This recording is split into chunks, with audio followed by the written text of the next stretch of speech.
കൊയിലാണ്ടി ഗുരുദേവ കോളേജിൽ കഴിഞ്ഞ ദിവസം സംഭവിച്ചത് എന്താണ്? പ്രിൻസിപ്പലിനെതിരായ SFIയുടെ കൊലവിളിക്കുള്ള പ്രകോപനം എന്താണ്? തെറ്റിൽ നിന്ന് തെറ്റുകളിലേക്ക് കൂപ്പുകുത്തുമ്പോഴും SFI രക്ഷാപ്രവർത്തനവുമായി മുന്നോട്ട് തന്നെ. ജൂലൈ മാസം 1-ാം തീയതി 4 വർഷ ബിരുദ കോഴ്സുകൾക്ക് ചേരുവാൻ വേണ്ടി വിദ്യാർത്ഥികൾ എത്തുന്ന സമയത്ത് വിദ്യാർത്ഥികളെ സഹായിക്കാൻ ഒരു ഹെൽപ്പ് ഡെസ്ക് പ്രവർത്തിക്കണമെന്ന് SFI പ്രതിനിധികൾ ആവശ്യപ്പെട്ടു. അതേ തുടർന്ന് പ്രിൻസിപ്പളും SFI പ്രവർത്തകരും തമ്മിൽ ഒരു തർക്കമുണ്ടായി. പ്രിൻസിപ്പലിനെ SFIക്കാർ മർദ്ദിക്കുന്നതിന്റെ ദൃശ്യങ്ങൾ പുറത്തുവന്നു. പ്രിൻസിപ്പൽ തല്ലി എന്നാരോപിച്ച SFIയുടെ ഏരിയ പ്രസിഡന്റ് അടക്കം പോലീസ് സ്റ്റേഷനിൽ പരാതി നൽകുന്നു. പോലീസ് അതിന്റെ FIR രേഖപ്പെടുത്തുന്നു. പ്രിൻസിപ്പലിനെയും സ്റ്റാഫ് സെക്രട്ടറിയെയും പുറത്തുനിന്നു വന്ന വിദ്യാർത്ഥികൾ മർദ്ദിച്ചതിനെതിരെയും സ്റ്റാഫ് കൗൺസിലിന്റെ തീരുമാനപ്രകാരം പ്രിൻസിപ്പൽ ഡോക്ടർ സുനിൽ ഭാസ്കർ പരാതി നൽകി. അതിലും പോലീസ് കേസെടുക്കുന്നു. അതിനുശേഷം SFI നടത്തിയ പ്രതിഷേധ മാർച്ചിന്റെ ഒടുവിലാണ് പ്രകോപനപരമായ ആ പ്രസംഗം വരുന്നത്. ഡോക്ടർ സുനിൽ ഭാസ്കരനെ SFIക്കാർ മുഖത്തടിച്ചു വീഴ്ത്തിയതിനു പിന്നാലെ പ്രിൻസിപ്പലിനെ 2 കാലിൽ നടത്തിക്കില്ല എന്ന SFI വക ഭീഷണി എത്തുന്നു. പ്രിൻസിപ്പലിനെ കോളേജിൽ നിന്ന് പുറത്താക്കണമെന്ന് ആവശ്യപ്പെട്ട SFI ഇന്നലെ നടത്തിയ സമരം സംഘർഷത്തിലാണ് കലാശിച്ചത്.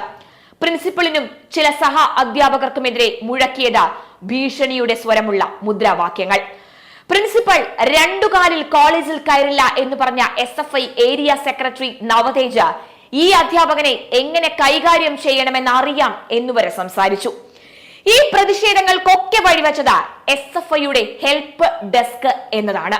ഇവിടെ ഉയരുന്ന ഒരു ചോദ്യം, കേരളത്തിൽ വന്ന പുതിയ സമ്പ്രദായമായ 4 വർഷ ഡിഗ്രി കോഴ്സിലേക്ക് എത്തുന്ന പുതിയ വിദ്യാർത്ഥികളെ സ്വാഗതം ചെയ്യുന്നതിനായി മുഖ്യമന്ത്രിയെ ഉന്നത വിദ്യാഭ്യാസ മന്ത്രിയും ഒക്കെ അടക്കം തത്സമയ പ്രവേശനോത്സവം കാണിക്കുന്നതിനായി ഈ ഗുരുദേവ കോളേജിൽ സംവിധാനം ചെയ്തു വച്ചിരിക്കുകയാണ്.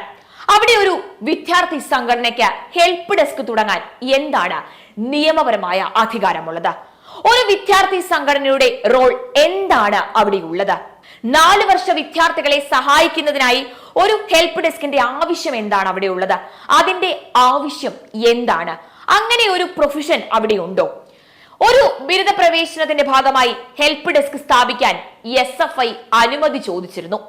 അല്പം കാത്തിരിക്കാൻ പ്രിൻസിപ്പൽ ആവശ്യപ്പെട്ടുവെങ്കിലും പറഞ്ഞ സമയം കഴിഞ്ഞതോടെ പ്രകോപിതരായ SFIക്കാർ പ്രിൻസിപ്പലിനെ ആക്രമിക്കുകയായിരുന്നു.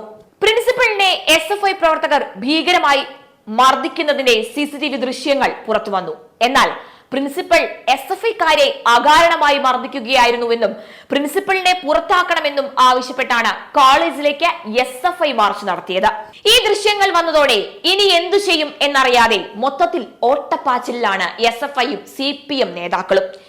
ഈ മേയർ KSRTC ഡ്രൈവർ തർക്കത്തിൽ ബസ്സിൽ നിന്ന് മെമ്മറി കാർഡ് കാണാതെ പോയതുപോലെ ഇവിടെ നിന്ന് അതിന് നടക്കില്ല എന്നൊരു സമാധാനമുണ്ട്. ഈ ആര്യ സഖാവിനെ പോലെ CCTV ഫൂട്ടേജ് അടിച്ചു മാറ്റാനുള്ള കുട്ടി സഖാക്കളുടെ ശ്രമം നടന്നില്ല എന്ന് തോന്നുന്നു.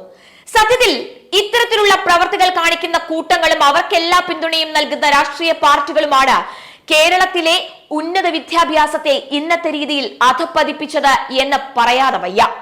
SFIയുടെ ഈ പ്രവൃത്തിയിൽ ഇത്രയും വിവാദങ്ങൾ നിറഞ്ഞു നിൽക്കുമ്പോൾ തന്നെ ഇന്നലെ കാര്യവട്ടം ക്യാമ്പസിൽ രാത്രി വൈകിയും SFI പ്രവർത്തകർ KSUക്കാരെ മർദ്ദിച്ചു എന്ന വാർത്തയും എത്തുകയാണ്.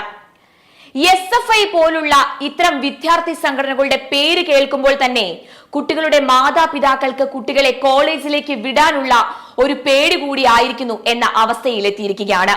ഇങ്ങനെയാണ് കാര്യങ്ങളുടെ പോക്കെങ്കിൽ അടിയന്തരമായി കേരളത്തിലെ ക്യാമ്പസ് പൊളിറ്റിക്സ് ഫ്രീ ആക്കിയില്ല എങ്കിൽ കോളേജിൽ ഒരു ഈച്ച പോലും വരില്ല എന്ന അവസ്ഥയിലേക്ക് ചിലപ്പോൾ നമ്മുടെ കേരളം എത്തിയേൽക്കാം. ഒരു കുട്ടിയെ വയനാട്ടിൽ കൊലയ്ക്ക് കൊടുത്തിട്ട് ഒരുപാട് കാലമൊന്നും ആയില്ല. ഇനി പ്രിൻസിപ്പലിന്റെ ഊഴം ആയിരിക്കുമെന്നാണ് തോന്നുന്നത്. ഇതും രക്ഷാപ്രവർത്തനമാണ് എന്ന് പറഞ്ഞാൽ കാരണഭൂതൻ അനുഗ്രഹിക്കും എന്നതിൽ പിന്നെ സംശയമൊന്നും വേണ്ടല്ലോ.